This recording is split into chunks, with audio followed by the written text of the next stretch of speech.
ભાઈ સાયરન વાગ્યું લા. યુદ્ધ થયું, યુદ્ધ આવ્યું. ના નથી લા, ઉપર ડ્રિલિંગ નો અવાજ ચાલે છે યાર. બંધ કરે.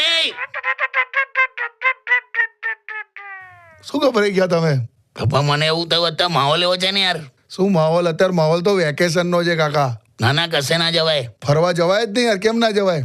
હોતું હશે માહોલ જોતું.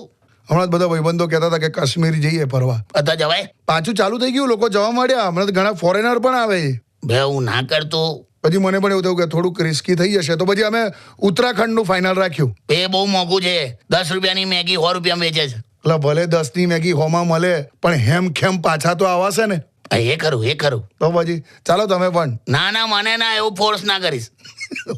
હો ખબર જાવ તમે. તમારે કશું છે નહીં. આ ભાઈબંધો અચ્છા ને તમારું શું છે ખબર છે? શું? આ પેલું છે સુરત થી વાપી. શું સુરત થી વાપી? કેમ તને આ કોડવડ નહીં ખબર? શું? સુરત થી વાપી ગુજરાતીમાં લખતું સુરત થી વાપી, એટલે ના ખબર પડી? ના યાર. સુરત થી વાપી નું ઊંધું શું થાય? વાપી થી સુરત. એવું નહીં અક્ષરમાં. સુરત થી વાપી, પીવાથી તરસું. હા કાકા લાયા. તમને ખબર નહીં, આ તો બહુ જૂનું છે. સીધું ઘરમાં રહો ને આ સુરત થી વાપી વાળું કરો.